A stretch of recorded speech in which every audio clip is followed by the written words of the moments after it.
again, this is a diaspora book, but the writer's not diaspora. One of the most haunting and little-known books that I've read is by Abdullah Hussain, the distinguished Urdu writer. He has written this, harrowing book called Emigre Journeys, and it is about poor Pakistani laborers, illegal, living in Britain. And so that, again, is very much touching from a different class experience rather than, and it's going beyond the experience of, looking within the class divide within the household, the cook, the servant, and so on. There was one other book, but anyway, one can ramble on like this, so I'll leave it at that. Yes, I would absolutely confirm and agree with what you said, Muniza, because my students at this public university where I teach, they are from a wide variety of social backgrounds, and they do not write about just the elite class. They write about what is nearest to them. And yes, there is more writing coming up, which is not just about people living in England and possibly coming to visit here, but about living in Pakistan and what the issues are here. Thank you. And now, so in our remaining 4 minutes, I wondered, I'd like to open it up to a discussion from the audience. Are there maybe 2 questions that anyone has that they would like to ask our panelists? Anyone here? We have a good portion of young people here in the audience, and there's been a lot of discussion of young people in the audience. Do any of you young people have a burning question to ask? Yes.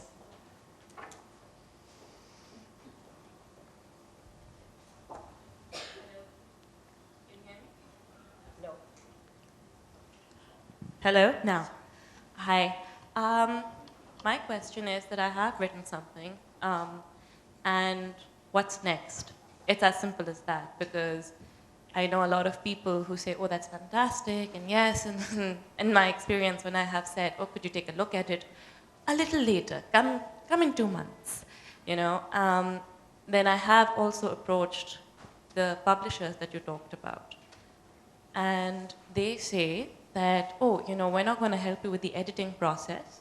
In fact, if you want to publish, then you need to invest a little bit of your money and publish a few copies of your own, and you pay for them, and you circulate them, and if it spreads, then we'll take it from there. So, and honestly, it's very scary for a new writer to start out. And, I've been talking about this quite a bit, and honestly, I am now considering publishing online, where I just pay someone, because my point is not to get paid, it's to get read, and people just don't read when it's not a known author, a known Pakistani author. So the best thing is to do is to just put your novel online. So, I would like to do that, but before that, what next? I mean, this is a very selfish question, but by being selfish, I'm also asking you that for all the other people who have something, who do we go to? Who will not say, come in 6 months, come in 2 months, come in 3 months? So in our remaining 2 minutes, does anyone want to take on this question? What next? I think Muniza would be one. the best person. Muniza, would you like to? No, Ishrat wants to say something. Well, first I wanted to say by way of encouragement that it might help you to know that William Golding sent Lord of the Flies to 50 publishers who refused it before it was finally accepted. Wow. So the one thing is be persistent, don't give up. And then the second practical question is it a short work or is it a long novel? It's a novel. Because, of course, it's much easier to start off with short story writing, because Oxford University Press, for example, right now has a short story competition for creative writing, and that once you get known. But otherwise, I think going online is not a bad idea at all. Would you like to add something? No, but my only thing is to kind of follow up on what you said, is actually you just have to keep sending it around. I mean, as I said, I don't think publishing online is a pretty good idea, but I mean, I don't really see any way out of it. In Britain and places, you can't even get to a publisher. You have to first find an agent.